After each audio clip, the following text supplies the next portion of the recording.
aset-aset yang intangible, misalnya keilmuan, teknologi, produk-produk riset dan sebagainya. Harapan yang paling besar itu adalah mengubah mindset bahwa kita bukan lagi PTN BLU, kita menjadi PTN BH yang dituntut harus mandiri. Nah, bagaimana supaya kita mandiri? Kita harus bekerja keras.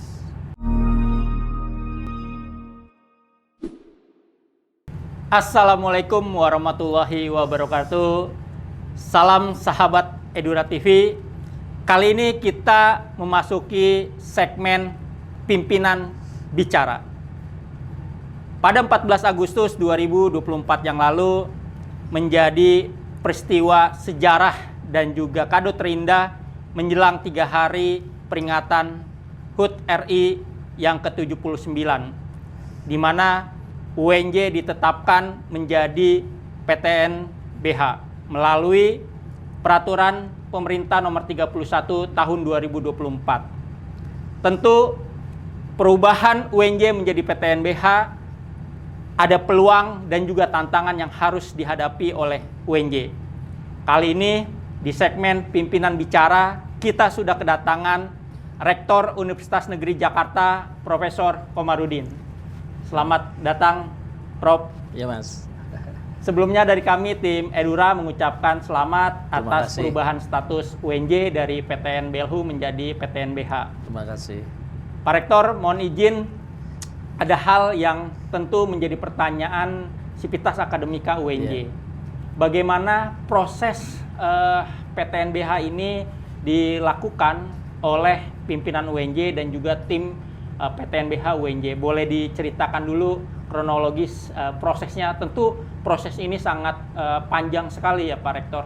Ya. Mungkin boleh disampaikan Pak Rektor. Iya, jadi proses untuk menjadi PTN BH ini cukup lama ya. Dari sejak penyiapan dokumen, tapi sebelum ke penyiapan dokumen itu kita ada penyamaan persepsi dan membangun komitmen bahwa kita ingin menjadi PTN BH sama seperti dengan perguruan tinggi X ekip yang lain. Ya. Dan alhamdulillah di saat penyamaan persepsi dan membangun komitmen semua setuju. Maka kita lanjut pada penyiapan dokumen. Nah, penyiapan dokumen ini cukup lama. Yang pertama dengan Dirjen Dikti, ya, dengan Dirjen Dikti di bawah bimbingan Pak Dirjen, Pak Nizam, kemudian Ses Dirjen, Ibu Cici ya, Ibu Cici, dan prosesnya panjang itu. Ada penyiapan oleh tim yang cukup besar. Nah, tim yang cukup besar itu kita kerja di UNJ, kerja juga pernah juga sampai di Magelang untuk sambil refreshing lah.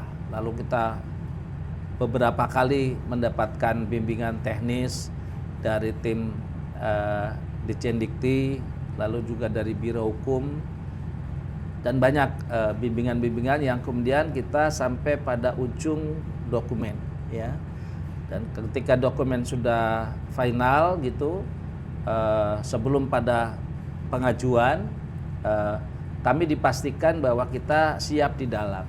Nah, satu di antara yang memang kita selain dokumen dan menjadi persyaratan adalah dari sisi tata kelola kita memang harus siap. Dan satu temuan, bukan temuannya, satu agenda yang memang harus diselesaikan itu adalah temuan-temuan ya, temuan-temuan hasil pemeriksaan BPK yang memang cukup banyak ya, yang cukup banyak. Tapi alhamdulillah sampai akhirnya juga selesai. Nah, ketika sudah selesai atau paling tidak kata Bu Ses Dirjen Dikti itu paling tidak 70%, dan ternyata kita sudah melampaui itu dan sekarang sudah ya 99,9 lah kira-kira seperti itu, maka kita maju. Nah, ketika sudah oke, maka ada pernyataan dari Dirjen Dikti siap untuk diteruskan. Lalu proses itu berpindah ke Biro Hukum di bawah Sekjen Kemdikbud. Nah, di dalam pembahasan di Biro Hukum itu nanti ada pembahasan antar kementerian. Ada dari Kementerian Hukum dan HAM, Kementerian Keuangan, kemudian Kementerian Menpan RB, kemudian ada dari juga Setnek dan ada Kemenko PMK. Jadi ada 5 ya. Nah, kemudian pembahasan itu cukup lama juga. Nah, ketika akan selesai, ternyata keluarlah undang-undang tentang ASN. Ya. Kemudian pengaturan-pengaturan tentang ASN ini juga berimplikasi pada ketenagaan yang ada di PTNBH, sehingga karena kami ini calon PTNBH baru, maka harus menyesuaikan dengan ketentuan yang baru. Itu kurang lebih 3 bulan sampai lewat tahun lah, dari 2023 ke 2024. Tapi kalau penyusunannya itu jauh sebelumnya. Tahun berapa Pak Rektor? 2021 ya. 2021. Awal mulanya Oktober 2021 Itu di masa pandemi ya Pak Rektor ya? Iya. Waduh, tantangannya lebih. Iya, penyiapan, penyamaan persepsi dan sebagainya. Jadi 3 tahun lebih malah ya, 3 tahun lebih ya, 3 tahun lebih. Dan alhamdulillah ketika kita diskusi intensif, setelah mencermati ketentuan yang ada dalam undang-undang ASN itu, kemudian juga ada bimbingan dari pihak Menpan RB, ketemu formula yang tadi membuat pembahasan tentang ketenagaan itu menjadi tertunda. Tapi alhamdulillah selesai, dan kurang lebih di Mei setelah selesai semua, Mei itu dari Kemdikbud sudah masuk ke Setnek. Lalu Setnek meminta para ini juga prosesnya panjang, karena kami konfirmasi terus dan mencari informasi tentang prosesnya. Bukan target sih, harapan lah gitu kira-kira tepatnya itu di bulan Juni tadinya, karena itu menjadi prestasi kementerian juga kan untuk kecepatan keluarnya PP itu. Tapi ternyata lewat di Juli, dan alhamdulillah akhirnya di bulan Agustus tanggal 14 persis hari Pramuka itu saya dapat informasi dari sahabat yang ada di Setnek bahwa sudah disetujui, sudah ditandatangani oleh Presiden, tinggal proses administrasinya. Jadi saya alhamdulillah, tapi karena informasi katanya terbatas, maka saya tidak sebarkan lah. Baru kemudian di tanggal 16 itulah informasi resmi muncul dan minta download ke dokumen di Setnek ya. Akhirnya kita dapatkan dan tersebarlah kemana-mana, alhamdulillah. Sehingga pada tanggal 17 dalam upacara kemerdekaan kami menyampaikan informasi resmi tersebut. Ya alhamdulillah. Alhamdulillah. Pak Rektor, menjadi PTNBH tentu kan ada kelebihan dan keuntungan. Boleh disampaikan ke sahabat Edura TV keuntungan atau kelebihan dari PTN BLHU menjadi PTNBH apa saja tuh Pak Rektor? Ya, kalau BLU ada otonomi ya, ada fleksibilitas tepatnya di dalam penggunaan keuangan. Itu BLU. Tapi tetap harus mengikuti aturan ketentuan di dalam tata kelola keuangan di kementerian.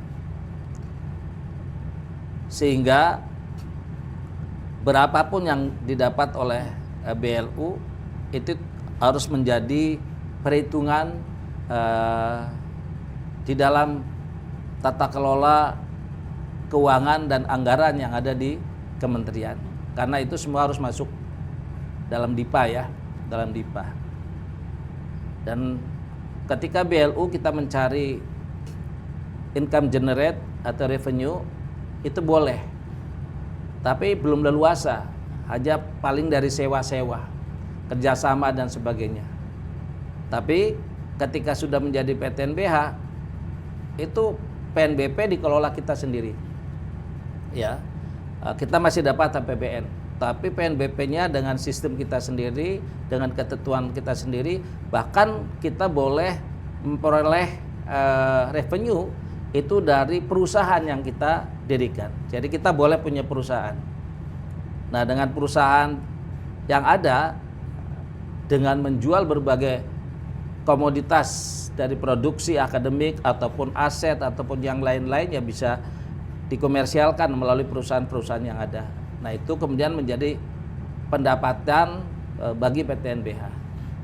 Baik itu kerjasama, sewa aset, kemudian laba dari perusahaan dan sebagainya, itu menjadi pendapatan PTNBH itu.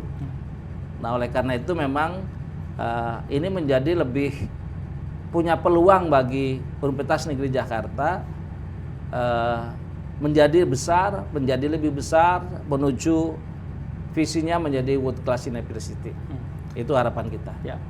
Baik Pak Rektor.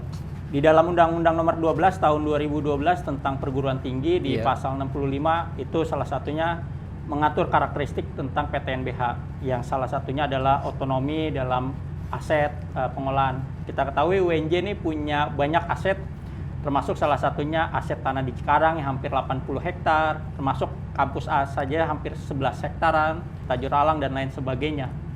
Nah, strategi jitu apa dari pimpinan untuk akselerasi kemandirian UNJ pasca PTNBH? Karena banyak yang menjadi pertanyaan di Sivitas Akademika UNJ ya terkait dengan bagaimana UNJ mewujudkan kemandiriannya pasca PTNBH.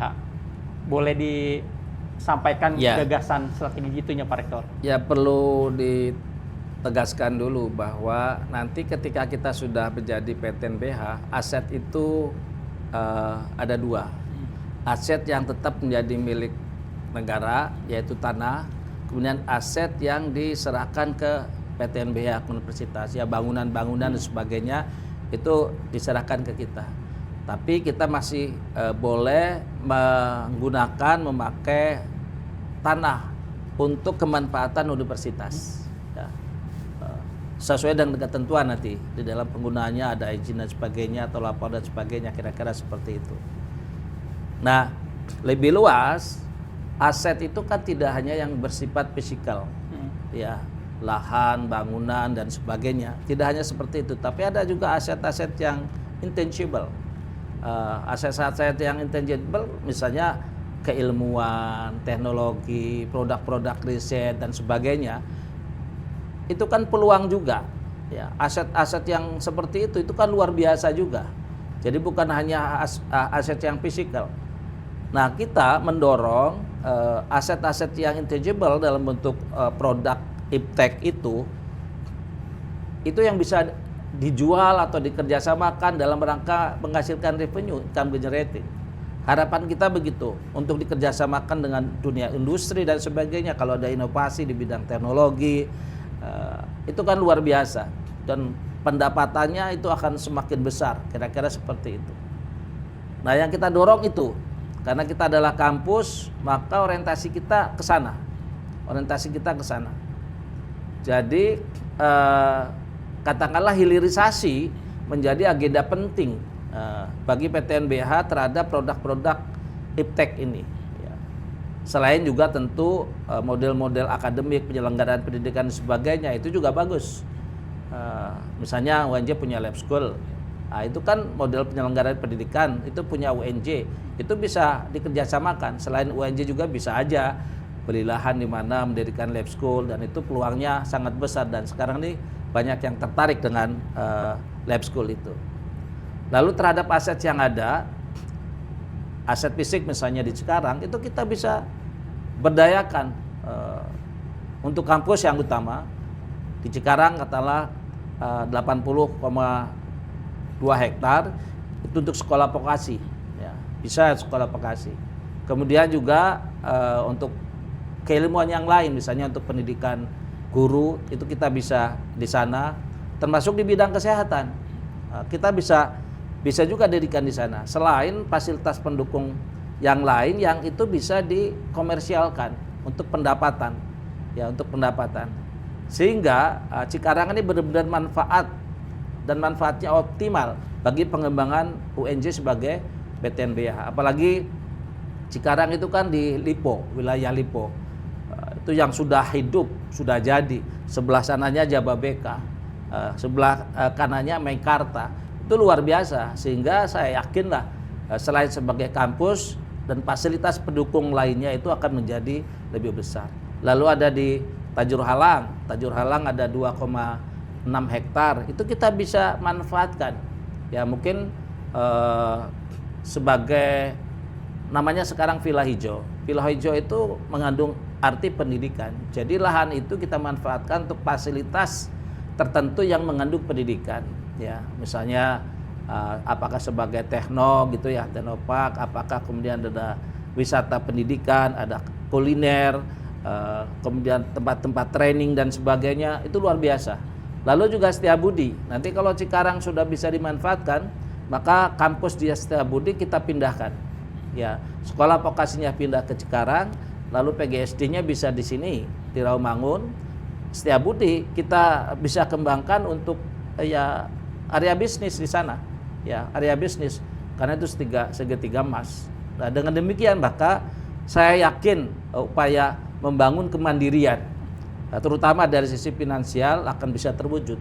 Nah, kalau dari sisi finansial sudah mandiri, maka secara akademik juga terbantu, terdukung, sehingga upaya menuju world class university akan bisa kita capai. Waktunya kita tidak tahu kapan. Tapi kalau kita semua punya komitmen bersama untuk membangun itu, untuk mewujudkan itu, insya Allah kita bisa. Ya. Terima kasih Pak Rektor. Sahabat Edura TV, salah satu yang tadi Pak Rektor sebutkan adalah produk Edukua.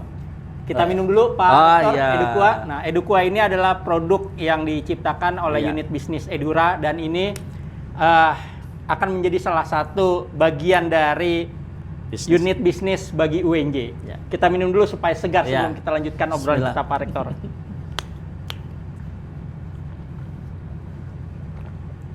Nah, segar. Segar.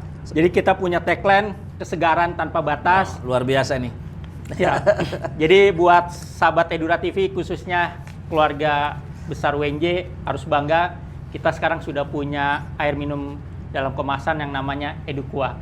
Tinggal tunggu nanti distribusi di kampus tercinta kita. Baik Pak Rektor, kita lanjut kembali. Tadi sudah disampaikan dari sisi kemandirian ekonominya UNJ. Nah, lalu juga ada pertanyaan di kalangan dosen-dosen Pak Rektor. Pasca PTNBH, apakah nanti pimpinan akan membuat regulasi syarat untuk pembukaan program studi? Karena salah satu dari PTNBH ini adalah sesuai dengan Undang-Undang Nomor 12 Tahun 2012 tentang perguruan tinggi, karakteristiknya bisa mengelola baik membuka maupun menutup program studi. Nah, terkait dengan pembukaan program studi ini akankah nanti diatur regulasinya? Karena sudah banyak nih Pak Rektor, dosen-dosen berencana akan membuka program studi. Seperti itu Pak Rektor. Iya, pasti itu, dan kita akan menyiapkan regulasi. Pendirian program studi baru sebuah keniscayaan bagi sebuah PTNBH. Tetapi ada persyaratan yang menurut saya harus dipenuhi. Persyaratan program studi itu sesuai dengan kebutuhan masyarakat. Jangan sampai belum lama dibuka lalu kemudian ditutup. Yang kedua, kesiapan daya dukung kita, baik itu SDM maupun sarana dan prasarana lainnya. Yang ketiga, tentu kehadiran program studi ini tidak menjadi beban bagi universitas. Ya, kalau menjadi beban, buat apa kita buka? Nah, oleh karena itu, tiga hal itu menjadi penting. Selain ada pertimbangan-pertimbangan lain, misalnya nanti hubungan dengan asosiasi, hubungan dengan lembaga-lembaga industri yang terkait dengan penggunaan alumni juga itu harus menjadi pertimbangan kuat dari kita, supaya jangan sampai lulusan kita ini menjadi beban juga di masyarakat. Itu yang tidak kita harapkan. Jadi bukan sekedar minat saja, tapi lulusannya itu ya terserap. Oleh karena itu memang upaya yang lain juga kalau bisa sih, walaupun belum sekarang, itu kerjasama dengan pihak pengguna nanti, termasuk yang di luar negeri. Nah, itu menjadi sesuatu yang penting bagi kita untuk pendirian program studi. Walaupun sudah banyak sih, misalnya kalau untuk vokasi atau sejenisnya itu yang dari Jepang, dari Korea, dari Jerman sudah ada yang menemui saya untuk kesiapan menggunakan menampung lulusan-lulusan yang vokasi itu dalam bentuk kerjasama tertentu. Ya, diantaranya itu. Nah, lalu Pak Rektor terkait dengan sumber daya manusia. Ya. Tentu kan dalam PTNBH ini kecepatan dari SDM di UNJ juga sangat diharapkan sekali. Betul. Nah, strategi Pak Rektor untuk bisa meningkatkan kualitas dan mutu dari SDM UNJ, baik itu dosen maupun tendik atau kepegawaian, ini seperti apa strateginya Pak Rektor? Ya, saya kira ada dua hal ya. Pertama adalah pembinaan ya. Ini harus dilakukan ya. Supaya SDM yang ada itu bisa bekerja cepat, bisa berlari lah, katakanlah begitu. Karena tuntutan PTNBH kita tidak bisa jalan biasa, tapi harus berlari. Tentu ini harus ada penguatan kapasitas kan, ada pelatihan-pelatihan, ada juga upaya-upaya lain ya, supaya mereka punya kapasitas lebih, kompetensinya juga demikian. Lalu yang kedua adalah seleksi. Seleksi ini ada yang sifatnya seleksi terhadap yang ada di kita. Jadi dari yang ada, kalau diajak berlari susah, maka kita akan adakan seleksi. Tentu yang memenuhi standar kita lah yang kita pakai. Yang tidak, tentu ini di luar PNS ya. Kalau PNS kan susah, P3K juga ada ketentuannya. Tapi pegawai-pegawai kita, pegawai tetap kita, atau pegawai sekarang dengan perjanjian itu, ya harus kita seleksi yang memenuhi standar kita, termasuk standar kerjanya, bukan sekedar kompetensi atau keahliannya. Lalu berikutnya ada seleksi ini sesuai kebutuhan kita apa, maka harus ada rekrutmen. Nah, rekrutmen baru ini menjadi pegawai kita. Nah, tapi sesuai dengan kemampuan kita tentunya kalau menjadi pegawai tetap itu yang harus kita lakukan. Nah, sementara kebutuhan pekerjaan kecil ya mungkin bisa jadi masih tetap ada pegawai tidak tetap bisa, atau pegawai dengan perjanjian kerja bisa jadi seperti itu. Nah, itu harapan kita terhadap SDM yang ada. Nah, untuk yang di luar akademik atau katakannya di unit bisnis, ini harus profesional, tidak bisa tidak profesional. Nah, kami mengharapkan kalau bisa ya dari alumni kita. Nah, makanya salah satu rencana kita akan ada semacam lomba untuk wirausahawan muda, baik mereka yang sudah punya pengalaman, ada best practices, maupun ya baru-baru tapi dia punya pemikiran bagus untuk pengembangan bisnis. Nah, itulah yang nanti akan kita rekrut membantu bisnis-bisnis Universitas Negeri Jakarta. Dan cabangnya atau bidangnya banyak insya Allah. Ya. Lalu Pak Rektor, kalau untuk pola kesejahteraan tendik pegawai itu polanya masih sama atau akan ada perubahan sesuai dengan status dalam masa transisi lah, kita masih menggunakan pola yang sama, pola remunerasi ya. Pola remunerasi, tapi nanti mungkin akan ada sedikit modifikasi. Jadi benar-benar nanti ke depan itu berdasarkan kinerja. Jadi remunya berdasarkan kinerja. Nah, bisa jadi nanti juga kalau pendapatannya kita sudah bagus akan dinaikkan. Jadi nilai harga jabatannya, bukan nilai jabatan. Harga jabatannya kita naikkan sesuai dengan pendapatan kita. Jadi berdasarkan itu maka nanti akan naik. Kalau levelingnya atau grade-nya saya kira sama saja.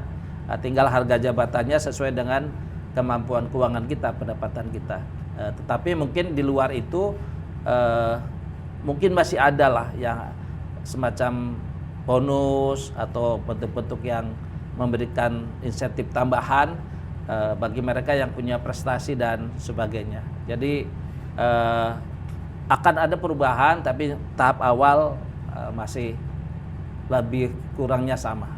Oke. Ya.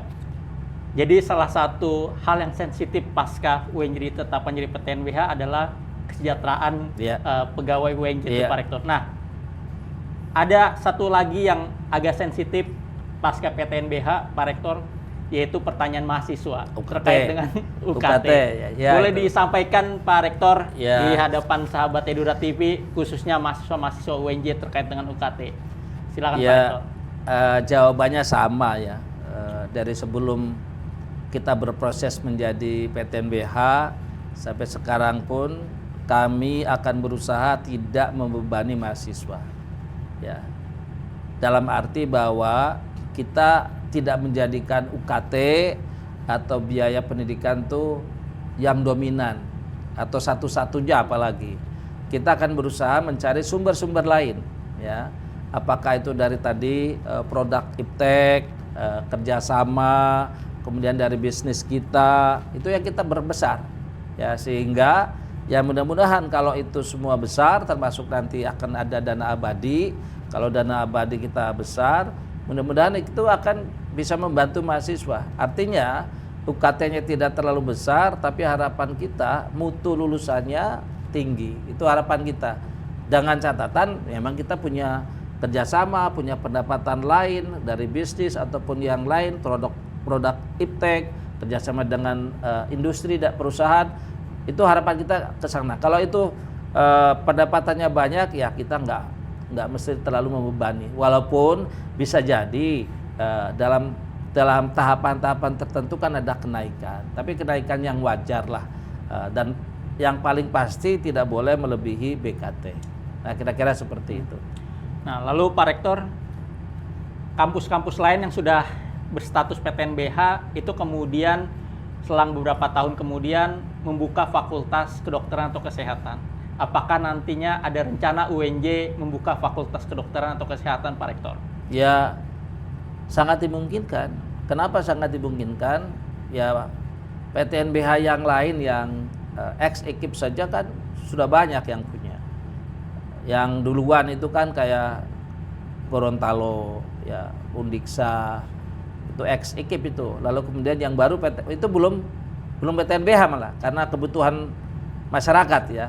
Nah, sekarang yang sudah PTNBH kayak UNESA, kemudian UM Malang, kemudian UNES Semarang, kemudian UPI, itu sudah punya semua. Dan kami memang diberikan juga sinyal, bukan dilarang UNJ punya fakultas kedokteran, tapi memang harus mempelajari kesiapan kita dan jangan sampai core bisnis kependidikannya ditinggalkan. Kita tidak akan meninggalkan core bisnis, tapi kita sesuai dengan mandat, wider mandate dari IKIP menjadi universitas itu adalah perluasan. Nah, perluasan ini juga untuk penguatan.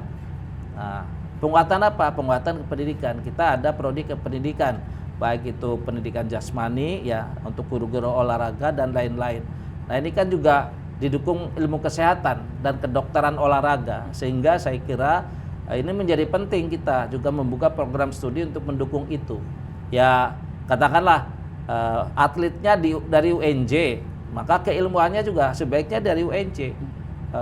Di UI ada kedokteran olahraga, itu ada psikologi olahraga. Nah, kita kan ada fakultas psikologi. Nah, kenapa enggak kita kuatkan juga ke olahraga, sehingga di kita itu komplit gitu.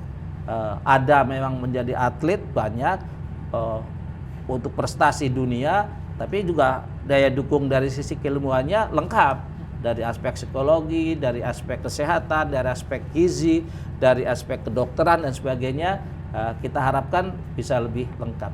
Kira-kira begitu. Dan apalagi GOR kita ini berstandar internasional, ya Pak Rektor, yang ya, kampus B, ya. GOR kita standar internasional. Insya Allah kita juga akan dapat bantuan kolam renang standar internasional dibangun di kampus B.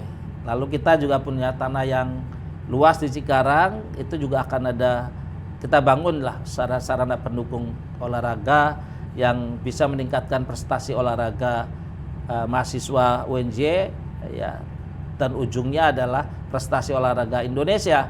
Harapan kita memang di Olimpiade. Makanya kita juga sekarang sedang dipercaya oleh Kemenpora membina SLOM PN untuk bisa nanti berprestasi di Olimpiade 2032. Ya. Pak Rektor, ini kan kita sudah menjadi PTNBH. Nah, apakah ketika sudah menjadi PTNBH, UNJ tetap berkomitmen terhadap kelompok-kelompok disabilitas. Oh, pasti. Nah, boleh disampaikan Pak Rektor salah satu bentuk komitmen UNJ ke depannya pasca PTNBH terhadap kelompok-kelompok disabilitas? Iya, saya sendiri kan memang berasal dari guru ya, atau sekolah pendidikan guru. Jadi memang kita dari awal juga sudah terbangun jiwa sebagai guru, sebagai pendidik. Saya juga punya pengalaman jadi guru sebelum jadi dosen.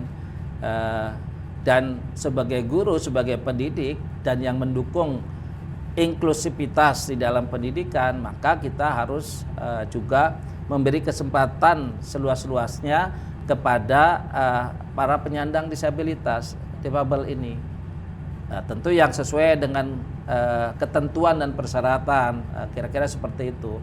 Nah, apa yang sudah dilakukan oleh UNJ banyak, misalnya kelembagaannya kita sudah punya di LP 3M ya gitu. Jadi ada pusat pengembangan pembelajaran termasuk dalamnya disabilitas. Lalu sarana prasarana secara perlahan-lahan kita juga sudah menyiapkan itu. Selain sudah ada juga prodinya, ya sudah ada prodinya. Sudah ada prodi pendidikan khusus yang menghasilkan guru-guru untuk disabilitas. Lalu juga tadi kebijakan untuk rekrutmen ya. Itu kemudian ada layanan-layanan disabilitas juga ini dilakukan, dan bahkan yang belum lama itu kita kerjasama dengan satu perusahaan Alfa, bagaimana kita memberi kesempatan kepada penyandang disabilitas untuk bisa bekerja di Alfa. Kita sudah ada kerjasama, ya sudah ada kerjasama, dan ya saya sendiri kami memang mempunyai kedekatan dengan mereka, dan insya Allah saya selalu menghormati, menghargai mereka. Tidak pernah kami merendahkan. Justru yang kami ingin bangun itu bagaimana semua potensi mahasiswa UNJ termasuk yang disabilitas berkembang. Saya mengingatkan kita tidak boleh low, kita tidak boleh rendah, tidak boleh apatis, tidak boleh berdiam diri, untuk terus belajar mengasah kemampuan, termasuk yang disabilitas. Oleh karena itu yang khusus disabilitas tuh ada pendamping biasanya. Kecuali untuk prodi tertentu yang susah diikuti, yaitu ya sebaiknya kita sesuaikanlah dengan kepatutan kelayakannya. Saya kira itu. Ya. Jadi sahabat Edura TV juga perlu ketahui tahun 2023 yang lalu dari Kementerian Pendidikan dan Kebudayaan merilis data UNJ peringkat pertama sebagai perguruan tinggi terbanyak penerima mahasiswa dari jalur disabilitas, dan ini tahun artinya 2016 kita dapat penghargaan dari lagi ya Pak Rektor. Dapat penghargaan dari kementerian sebagai kampus yang peduli terhadap disabilitas. Itu di Temanggung dapatnya. Ya. Okay. Jadi luar biasa sekali UNJ, walaupun kita sudah pasca PTNBH, kita tetap berkomitmen dalam mewujudkan pendidikan yang setara bagi kelompok-kelompok disabilitas. Baik Pak Rektor, harapan Pak Rektor terhadap Sivitas Akademika UNJ untuk mendukung UNJ pasca menjadi PTNBH, apa saja harapan dari Pak Rektor nih? Harapan yang paling besar itu adalah mengubah mindset bahwa kita bukan lagi PTN BLU, kita menjadi PTNBH yang dituntut harus mandiri. Nah, bagaimana supaya kita mandiri? Kita harus bekerja keras. Kita harus bekerja luar biasa untuk bisa menjadi mandiri, untuk bisa menjadi world class university. Itu harapan kita. Ya tentu harus ada fasilitasi juga dari UNJ, misalnya dari sisi kualifikasi pendidikan, peningkatan kompetensi, peningkatan kapasitas, itu juga harus dilakukan oleh kita. Namun kalau misalnya tidak tersedia di kita harus rekrut yang sesuai dengan kebutuhan kita. Jadi itu harapan kita. Dan yang kedua tentu adalah tata kelola, peningkatan tata kelola. Bagaimana korporasi sebagai sebuah korporasi itu bisa diimplementasikan dalam tata kelola universitas. Itu harapan kita ke depannya, kira-kira seperti itu. Paling tidak dua itu dulu, selain yang lain-lain nanti kita akan bisa lakukan sambil jalan lah, kira-kira begitu. Nah, Pak Rektor, baik Pak Rektor, di akhir segmen kita kali ini silakan mungkin ada closing statement dari Pak Rektor terkait dengan pasca PTNBH UNJ? Ya, Silakan Pak Rektor.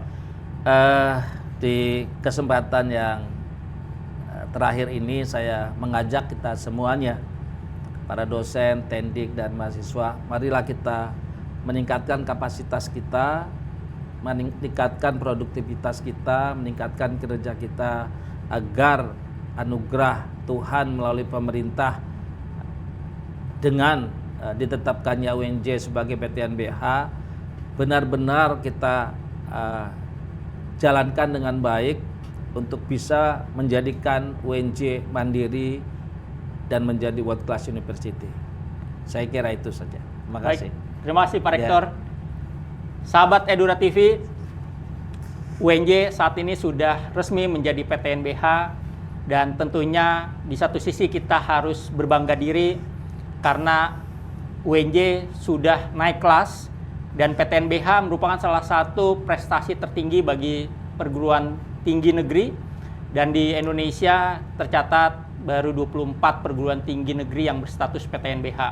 Dan tentunya capaian PTNBH UNJ ini atas kerja keras, kolaborasi dari semua pihak, baik dari pimpinan, dosen, pegawai, dan juga alumni serta mahasiswa.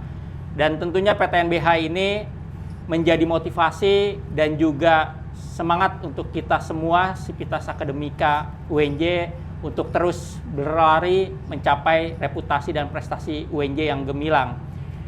Dan juga tadi Pak Rektor sudah sampaikan, walaupun kita sudah PTNBH, core pendidikan atau identitas pendidikan kita tidak boleh hilang.